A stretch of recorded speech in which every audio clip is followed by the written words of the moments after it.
നിങ്ങൾ അറിഞ്ഞു കാണും, അമേരിക്കൻ പ്രസിഡന്റ് ഡൊണാൾഡ് ട്രംപ് നേരത്തെ പറഞ്ഞിരുന്ന പോലെ യൂറോപ്യൻ കാർ മേക്കേഴ്സ് യൂറോപ്യൻ കാറുകളുടെ മുകളിൽ 25% ടാരിഫ് എക്സിക്യൂട്ടീവ് ഓർഡർ സൈൻ ചെയ്തു. ഇപ്പം യൂറോപ്പിലും ജർമ്മനിയിലും ബ്രിട്ടനിലും മറ്റുള്ളിടത്ത് താമസിക്കുന്ന പല ആളുകളുണ്ട്. എങ്ങനെയായിരിക്കും അതിൻ്റെ ഇമ്പാക്റ്റ് യൂറോപ്യൻ രാജ്യങ്ങൾ, പ്രത്യേകിച്ച് ജർമ്മനിയിലാണെങ്കിലും ബ്രിട്ടനിലാണെങ്കിലും ഉണ്ടാകാൻ പോകുന്നത്? ഏറ്റവും കൂടുതൽ മലയാളികളുള്ള രാജ്യമാണ് ഈ പറയുന്ന രണ്ട് യൂറോപ്യൻ രാജ്യങ്ങൾ. ഇതിൻ്റെ ഇമ്പാക്റ്റ് എന്ന് പറഞ്ഞാൽ വളരെ സിവിയറാണ്. നിങ്ങൾ ഉദ്ദേശിക്കുന്ന പോലെ, നിങ്ങൾ കാണുന്ന പോലെ ഒന്നുമല്ല ഇതുണ്ടാകാൻ പോകുന്നത്. അപ്പം അതിൻ്റെ ഡേറ്റയൊക്കെ എടുത്ത് ഞാൻ സ്റ്റഡി ചെയ്തു. എങ്ങനെയായിരിക്കും ഉണ്ടാകുന്നത്? ഇപ്പം യൂറോപ്പിൽ ഉണ്ടാക്കുന്ന ഇപ്പം മെർസിഡസ് ബെൻസ് ആണെങ്കിലും BMW ആണെങ്കിലും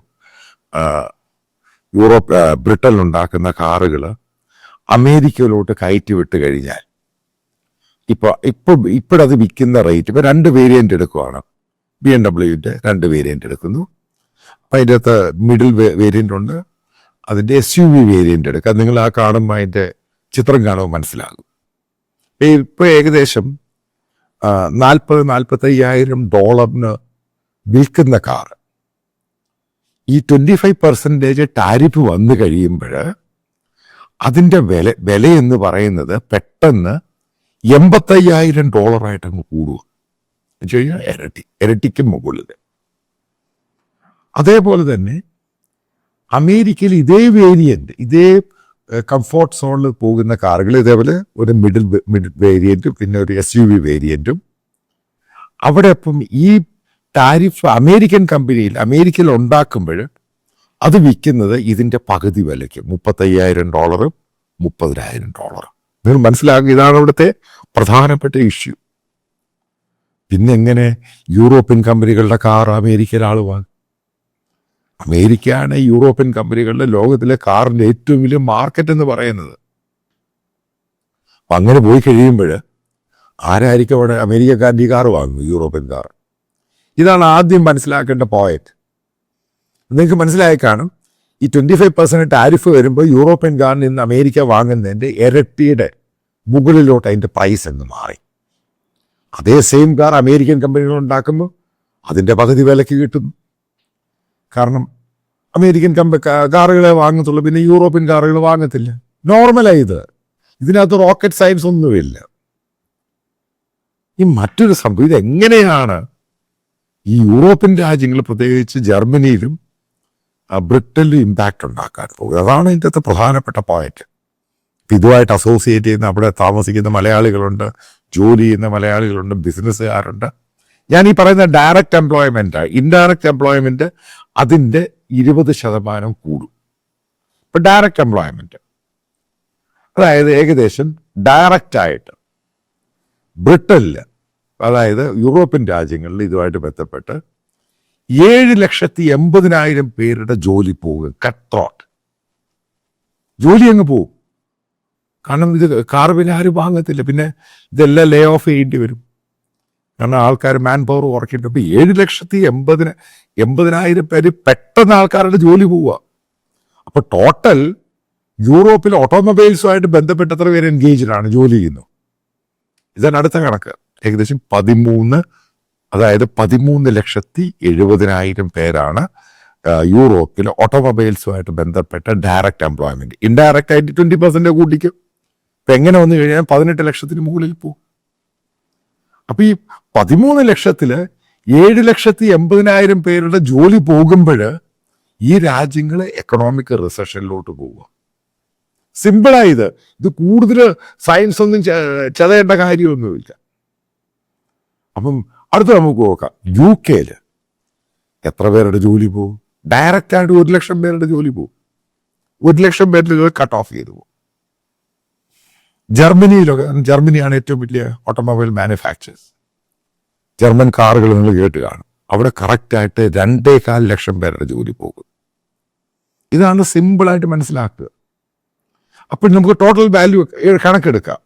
ഓട്ടോമൊബൈലുമായിട്ട് ഈ 2 രാജ്യങ്ങൾ, ജർമ്മനി ആണെങ്കിലും ബ്രിട്ടൻ ആണെങ്കിലും, 1000 പേരെടുക്കുകയാണെങ്കിൽ ജോലി ചെയ്യുന്നവർ, അതായത് വിവിധ കമ്പനികളിൽ ജോലി ചെയ്യുന്ന 1000 പേരിൽ 1000 ജോലിക്കാരെ എടുക്കുമ്പോൾ പെർസെൻറ്റേജായി എടുക്കുന്നത് ബ്രിട്ടനിലെ ജർമ്മനിയിലെ അതിൽ 600 പേരുടെ ജോലിയും 400 പേരുടെ ജോലിയും ഈ രണ്ട് രാജ്യങ്ങളിൽ പോവുക. ജർമ്മനിയിൽ ഏകദേശം 1000 പേരെടുത്ത് 600 പേരുടെ ജോലി പോയി. ബ്രിട്ടനിൽ 1000 പേരെടുത്ത് കഴിഞ്ഞ് 400 പേരുടെ ജോലി പോയി. നിങ്ങളിപ്പോൾ ഇതിന്റെ സൈസ് ഓഫ് എക്കോണമി മനസ്സിലാക്കുക, ജോലി മനസ്സിലാക്കുക. ഇതുകൊണ്ടാണ് ഞാൻ പറഞ്ഞത് റിസഷനിലോട്ട് പോകും. അപ്പൊ എന്താണ് ഈ കമ്പനികൾ പിന്നെ അടുത്ത ഓൾട്ടർനേറ്റീവ് എന്ന് പറയുന്ന സംഭവം എന്ത്?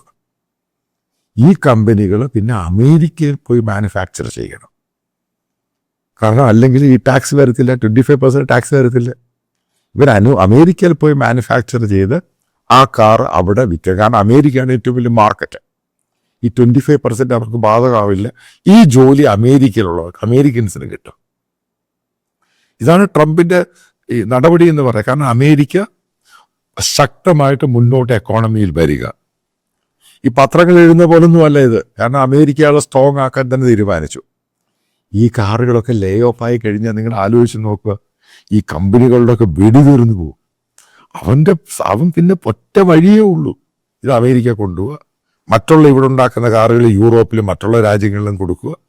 ഇതല്ലാതെ വേറൊന്നും വഴി യൂറോപ്യൻ കാർ മേക്കേഴ്സിനില്ല. കാരണം അമേരിക്കൻ മാർക്കറ്റ് തീർന്നു കഴിഞ്ഞാൽ ഈ കാർ മേക്കേഴ്സ് അവരുടെ ഇത്രയും വലിയ പ്ലാന്റുകൾ ലേ ഓഫ്, ഇപ്പം നമ്മൾ 100 സ്റ്റാഫ് എടുക്കുമെന്ന് വെച്ചു, അതിനകത്ത് പിന്നെ അവർക്ക് 4-5 സ്റ്റാഫ് മതി. അതേപോലെ ഹ്യൂജ് സ്റ്റാഫിന്റെ സ്ട്രെങ്ത് എടുക്കുമ്പോൾ പ്ലാന്റുമായിട്ട് ബന്ധപ്പെട്ട് മാർക്കറ്റിംഗ് ഇത് ജോലി അത് കംപ്ലീറ്റ് അങ്ങ് ഇല്ലാതായി. അതായത് യൂറോപ്പ് ഈസ് അണ്ടർ ക്രൈസിസ്. ഇനി അതുമായിട്ട് ബന്ധപ്പെട്ട് അടുത്ത പോയിന്റ് നിങ്ങൾ കേട്ടോണം. ഇതിൻ്റെ അകത്ത് ഇൻട്രസ്റ്റിംഗ്, ഈ യൂറോപ്യൻ കാർ മേക്കേഴ്സിന്റെ 75% സംഭവം പണികൾ ഇത് ചെയ്യുന്ന ആരാ? ചൈനയിൽ. അവർക്കും പണി കിട്ടി, ഇൻഡയറക്റ്റ് ആയിട്ട് ഡയറക്റ്റ് പണി കിട്ടി. കാരണം ഇത്രമാത്രം കാറുകൾ അമേരിക്ക വാങ്ങുന്നില്ല, കാരണം ടാരിഫ്. പിന്നെ അവർക്ക് പിന്നെ എന്ത് പണിയാ ഉള്ളത്? സംഭവം മനസ്സിലാക്കുക, ചൈനീസ് എക്കോണമിയെ ബാധിക്കും.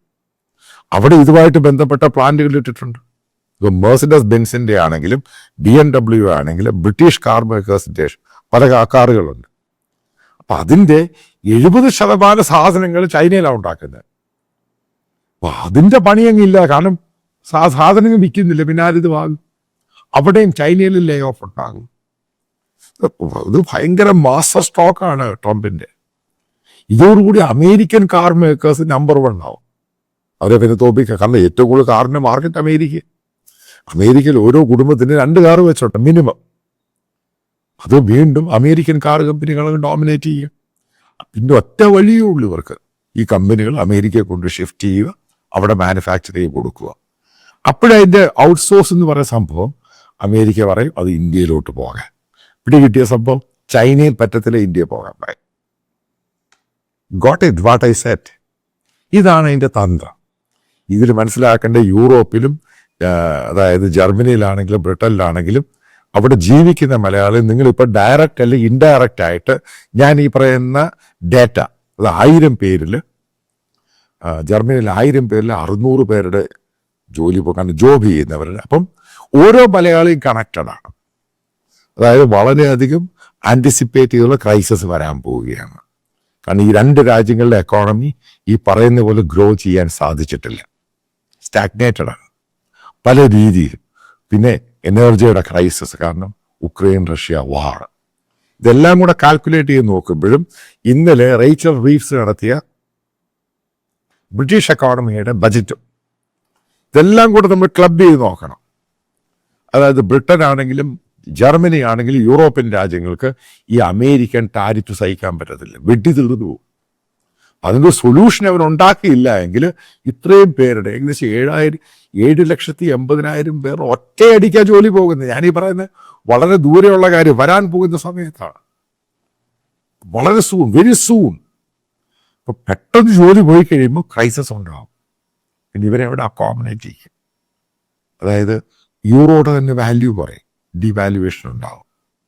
ആ ക്രൈസിസ് തന്നെയാണ് വരാനുള്ള ദിവസങ്ങൾ നമുക്ക് അറിയാൻ സാധിക്കും. എങ്ങനെയാണ് ഇത് ഫർദർ ഇത് സോൾവ് ചെയ്ത് എങ്ങനെ യൂറോപ്യൻ രാജ്യങ്ങൾ അമേരിക്കയുടെ കാല് പിടിച്ചു, മറ്റുള്ള അമേരിക്കൻ പ്രോഡക്റ്റുകൾ, അഗ്രികൾച്ചർ പ്രോഡക്റ്റും യൂറോപ്പിലുണ്ടാക്കി എങ്ങനെ അത് മുന്നോട്ട് പോകുമെന്നുള്ളത് വരാനുള്ള ദിവസങ്ങൾ നമുക്ക് കൃത്യമായിട്ട് അറിയുവാൻ സാധിക്കും. നിങ്ങൾക്കറിയാം, കഴിഞ്ഞ 2 ആഴ്ച കൊണ്ട് ഞാൻ നിങ്ങളോടൊരു കോൺട്രിബ്യൂഷൻ വേണമെന്ന് അഭ്യർത്ഥിക്കുകയാണ്. എൻ്റെ വീഡിയോ റൺ ചെയ്തു ഈ വീഡിയോയുടെ അവസാനം. അപ്പം അതിനകത്ത് ചില പ്രശ്നങ്ങളുണ്ടായി. കാരണം ബാങ്കുകളുടെ ചില ലിമിറ്റ്, അതേപോലെ GPay, ഗൂഗിൾ പേ, UPIയുടെ ചില ലിമിറ്റ്. അപ്പം അതൊക്കെ റെക്ടിഫൈ ചെയ്തിട്ട് പുതിയ അക്കൗണ്ടും ഡീറ്റെയിൽസും അതേപോലുള്ള റെസ്ട്രിക്ഷൻസും ഉണ്ടാവുകയില്ല. വിദേശത്തുള്ളവർക്ക് കറണ്ട് അക്കൗണ്ടിൽ അയക്കാനുള്ള ബുദ്ധിമുട്ട് അത് മാറ്റിയിട്ട് പേഴ്സണൽ അക്കൗണ്ട് വേണ്ടി തരുന്നുണ്ട്. കൃത്യമായിട്ടൊരു കാര്യം പറയാം, ഓരോ രൂപയ്ക്കും അക്കൗണ്ടബിളാണ് ഞാൻ ജനങ്ങളുടെ കയ്യിൽ നിന്നാണ് ഈ പണം സ്വരൂപിക്കുന്നത്. അജണ്ട ഒറ്റ സംഭവമേ ഉള്ളൂ.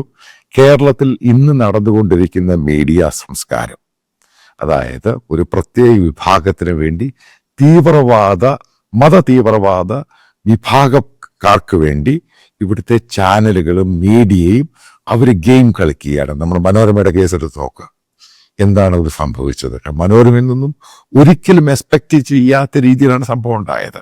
അപ്പം നമുക്കിത് പൊളിച്ചേ മതിയാവത്തുള്ളൂ. ഇപ്പോൾ എൻ്റെ കൂടെ സഹകരിക്കുക എന്നുള്ളത് മാൻഡേറ്ററി അല്ല. നിങ്ങൾക്ക് ഇഷ്ടമുള്ള രീതിയിൽ സഹായം 1 രൂപയാണെങ്കിലും അത് ബോണ്ടേജ് ആയിരിക്കും. ഇതുമായിട്ട് ബന്ധപ്പെട്ട് ഞാൻ വരാൻ പോകുന്ന സമയത്ത് ഇതൊരു 24 hours ന്യൂസ് ചാനലായിരിക്കും. നാഷണൽ പൊളിറ്റിക്സ്, നാഷണൽ ഇഷ്യൂസ്, അതേപോലെ തന്നെ കേരളത്തിൻ്റെ റീജിയണൽ കാര്യങ്ങൾ, ഇന്ത്യയുടെ ഓരോ ഭാഗത്തെയും കാര്യങ്ങൾ, ഇന്റർനാഷണൽ ജിയോ പൊളിറ്റിക്സ്. ഇപ്പം നല്ല കുറച്ച് ആൾക്കാരെ ഞാൻ സെലക്ട് ചെയ്തിട്ടുണ്ട്. അവരൊക്കെ എൻ്റെ കൂടെ ജോയിൻ ചെയ്യാൻ തയ്യാറാണ്. അപ്പോൾ അതുമായിട്ട് ബന്ധപ്പെട്ടാണ് എനിക്കിങ്ങനെ ഒരു ഫിനാൻഷ്യൽ സപ്പോർട്ട്, ക്രൗഡ് ഫണ്ടിങ്. ഒരു സ്പോൺസറും ഇല്ല, ഒരു അഡ്വർടൈസേഴ്സും ഇല്ല, ജനങ്ങളാണ് ഫണ്ട് ചെയ്യുന്നത്. ഉറപ്പായിട്ടും ഇത് കുറച്ച് കഴിയുമ്പോൾ ഇത് വലിയൊരു സംഭവം ഇന്ത്യയിലായിട്ട് മാറും. നിങ്ങൾക്ക് എൻ്റെ എക്സ്പീരിയൻസ് അറിയാം, 10-30 വർഷം ഈ ഫീൽഡിലുള്ള എക്സ്പീരിയൻസ് ആണ്. അപ്പം നല്ല ആൾക്കാർ, നല്ല ടാലൻറ്റഡ് ആയിട്ടുള്ള ആൾക്കാർ, ദേശീയതയുള്ള ആൾക്കാർ ജോയിൻ ചെയ്യാൻ തയ്യാറാണ്. മൾട്ടിപ്പിൾ ലാംഗ്വേജിൽ. അതായത് നമ്മൾ മനസ്സിലാക്കുക, വരാൻ പോകുന്ന ദിവസങ്ങളിൽ കേരളത്തിൽ ഈ കാണിക്കുന്ന മീഡിയ സംസ്കാരത്തെ നമ്മൾ പൊളിച്ചടുക്കും ഇതിനെ തോലച്ചയാളായി. അപ്പം നിങ്ങൾ സഹകരിക്കുക. നല്ല ആൾക്കാരുണ്ടെങ്കിൽ തന്നെ, അതായത് ഡെഡിക്കേറ്റഡ് ആയിട്ടുള്ള ആൾക്കാർ എൻ്റെ കൂടെ സർവീസ് ചെയ്യാൻ താല്പര്യമുള്ളവർക്ക്, ജോലി ചെയ്യാൻ താല്പര്യമുള്ളവർക്കും എന്നെ വിവരം അറിയിച്ചാൽ ഞാൻ നിങ്ങളെ ട്രെയിൻ ചെയ്തെടുക്കുന്നതായിരിക്കും. അതായത് ഡെഡിക്കേറ്റഡ് ആയിരിക്കണം, ഇത് പഠിക്കണം, മനസ്സിലാക്കണം, എങ്ങനെ ചെയ്യണം. അതായത് ബന്ധപ്പെട്ട ചില കാര്യങ്ങൾ പറയാം, 1-2 കാര്യങ്ങൾ പറയാം. ഇപ്പം നല്ലൊരു റിപ്പോർട്ടിംഗ് ഉണ്ടായി, ഒരു സംഭവത്ത് പോയി റിപ്പോർട്ട് ചെയ്യണം. അതിനുവേണ്ടി ഒരാളെ പറഞ്ഞു വിടുക, ഗ്രൗണ്ടിൽ റിപ്പോർട്ട് ചെയ്യുക, ഇതിനൊക്കെ എക്സ്പെൻസ് ഉണ്ട്. നല്ല റിസർച്ച് ടീം ഉണ്ടാകണം. അപ്പം ഇതിന് പറ്റിയ പഴയ പോലെ ചാനൽ ഇൻഫ്രാസ്ട്രക്ചറിൻ്റെ ആവശ്യമൊന്നുമില്ല. ഇതെങ്ങനെയാണ് എക്സിക്യൂട്ട് ചെയ്തതിന് നല്ല ആൾക്കാരെ എടുക്കണം, നല്ല ടാലൻസിന് പണം കൊടുക്കണം. അതൊരിക്കലും ഫ്രീ ആയിരിക്കത്തില്ല. മോശമായ ടാലൻസിന് അത്രയും പണം കൊടുത്താൽ മതി. നല്ല ടാലൻസിന് പണം കൊടുത്തേ മതിയാവത്തുള്ളൂ. അതാണ് ഇതിൻ്റെ ബേസിക് ഇഷ്യൂ എന്ന് പറയുന്നത്. അപ്പം അങ്ങനെയുള്ളവരെ എടുക്കുക. എനിക്കറിയാവുന്ന പല ടീമംഗങ്ങളുണ്ട് എൻ്റെ കൂടെ, തെഹൽക്കയിലും മറ്റു പല ചാനലുകളിലൊക്കെ വർക്ക് ചെയ്ത് ഹൈലി ടാലൻറ്റഡ് ആയിട്ടുള്ള ആൾക്കാരുണ്ട്. അപ്പം അവരെയൊക്കെ ഒത്തൊരുമിപ്പിച്ച് ഇതിന് പല മൾട്ടിപ്പിൾ ലാംഗ്വേജിൽ കൂടെ ഇത് പോകുമ്പോൾ മാത്രമേ ഇതിൻ്റെ ഒബ്ജക്റ്റീവ് എന്തുവാന്ന് നമുക്ക് മനസ്സിലാവത്തുള്ളൂ. അപ്പോൾ സഹകരിക്കുന്നതിന് വളരെ നന്ദി. ഫർദർ നിങ്ങളുടെ എല്ലാ സഹകരണം ഇതിൻ്റെ കൂടെ ഉണ്ടാകുമെന്ന് പൂർണ്ണമായിട്ടും വളരെ സ്നേഹത്തോടു കൂടെ പ്രതീക്ഷിക്കുന്നു.